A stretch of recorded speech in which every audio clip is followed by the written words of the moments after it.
Whatever it takes to get you to try harder, read more, set your goals, and go for it. Here's the next attitude disease. Overcaution. Some people never will have much. They're too cautious.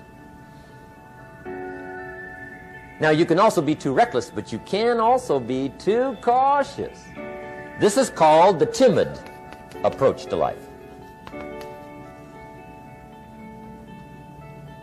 And my caution was always the risk. Risk used to drive me right up the wall. I used to say, what if this happens?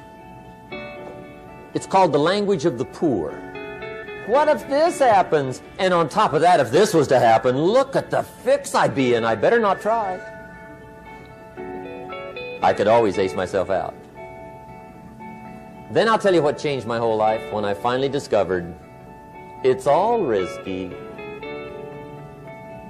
The minute you were born, it got risky. If you think trying is risky, wait till they hand you the bill for not trying.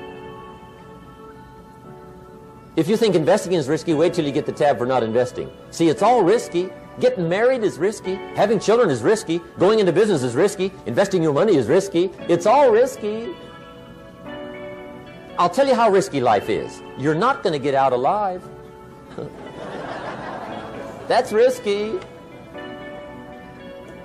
The Englishman says, well, if that's the way it's going to work out, let's give it a go. Right, that's what it's for. Give it a go. Somebody says, yeah, but I'm looking for safety and security. Fine, then huddle in a corner. We'll cover you with a sheet, bring you 3 meals a day. And we'll protect you, feed you, look after you, care for you. We won't let anything happen to you. And you'll probably live to be 100. The guy said, well, yeah, I'd live to be 100. But what a way to live. Right. What a way to live, safe and secure. Don't ask for security. Ask for adventure. Better to live 30 years full of adventure than 100 years safe in the corner. And see, it's not important how long you live. What's important is how you live. Here's the next attitude disease. We're almost through with this motley list. In fact, we're almost through. Hang on. The next one is pessimism. Pessimism, the deadly disease of always looking on the bad side, the problem side, the difficult side, checking all the reasons why it can't be done. The poor pessimist leads an ugly life. He doesn't try to figure out what's right. He tries to figure out what's wrong. He doesn't look for virtue. He looks for faults. And when he finds them, he's delighted. How ugly. This is the poor guy who looks through the window, doesn't see the sunset. He sees the specks on the window.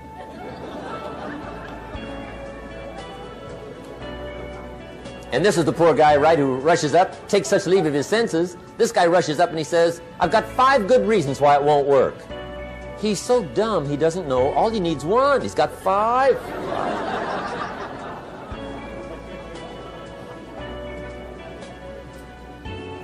To the pessimist, the glass is always half empty. To the optimist, the glass is half full. Why would the same measure affect people 2 different ways? Answer, it all depends on how you look at it. Our lives are mostly affected by the way we think things are, not the way they are. The way we think they are affects us most.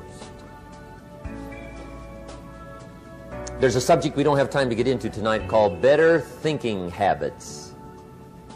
One of the major things Shoaff taught me when I met him, he said, poor thinking habits keeps most people poor. Not poor working habits. Most people work hard, but they don't think hard. And Shoaff taught me that the mind is like a factory, a mental factory. And whatever you think about all day long pours ingredients into this mental factory. And that's what builds the economic, social, financial fabric of your life. He quoted me a Bible phrase that says, as you think, so you become. How awesome. When he talked about poor thinking habits, he had me. I used to start the day reading the morning newspaper. I mean, you can believe that or not. I'd get a cup of coffee and read the paper. I'd load up on wars and riots and murders and stabbings and killings and bank robberies and muggings and car wrecks and tragedies. I'd even read the back pages. I seem to like that stuff for some weird reason. I'd load up on all that, and then I'd start the day. You can imagine the kind of days I used to have. You walk around on your financial knees. They call you economic peewee.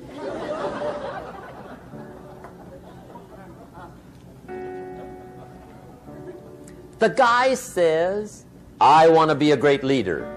Wonderful. The first thing we do is follow him to his house. When we get there, we walk in and check his library, number one. Somebody says, well, why check his library?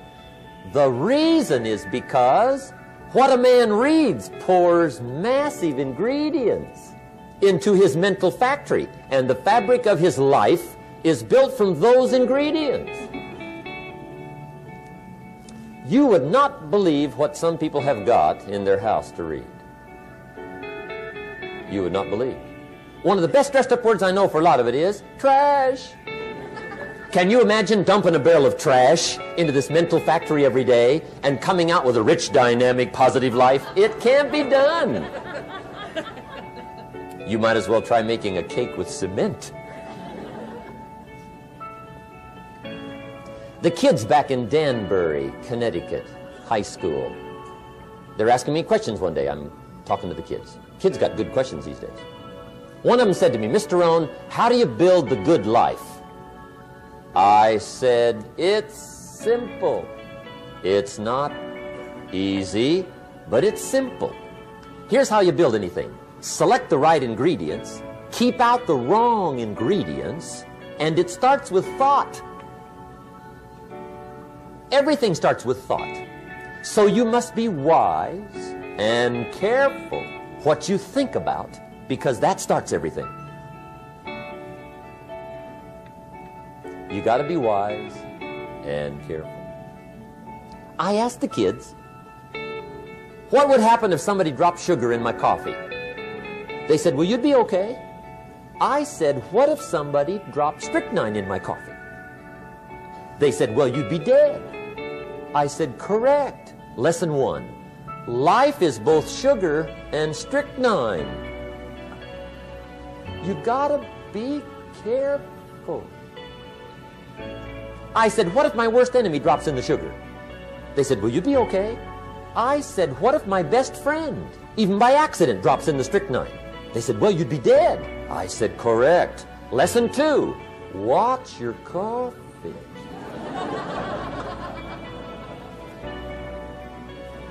You got to be careful. See, it doesn't matter who hands you the bad stuff.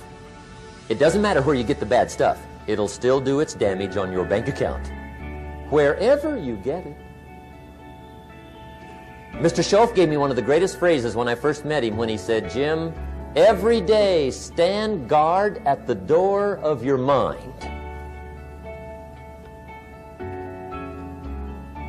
How important.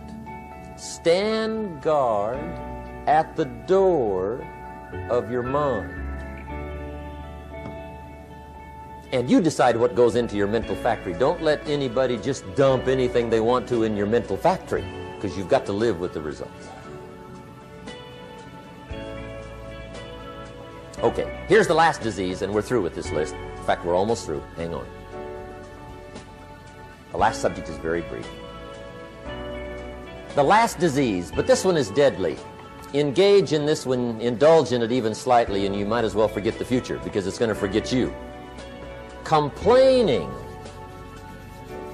crying, whining, griping. A Bible word called murmuring. See, that'll ace your future. Spend 5 minutes complaining, and you have wasted 5. And you may have begun what's known as economic cancer of the bone. Surely they will soon haul you off into a financial desert and there let you choke on the dust of your own regret. I hope I said that well, so you won't forget. It's a deadly disease. If you don't think it's bad, Ask the children of Israel of Old Testament fame. Typical of us all, their story just happened to get in the book. Story says, children of Israel were slaves. God performed a series of dazzling miracles and got them out. And now they're heading for the promised land. Remember the story? Heading for the promised land. Tragedy of the story, they never got there. Reason. From day one, they started to complain. They griped about the water. They griped about the weather. They whined and cried and griped about the food. They griped about the leadership. They whined and cried because it was too far, too cold, too hot, too difficult, too miserable. I mean, they whined and cried for years. Finally, God said, I've had it, trip canceled. Or something like that. The story says they died in the desert, never got to the promised land. Which I think means two things. Indulge in this long enough, you get your future canceled. And I guess it also means even God himself can only take so much.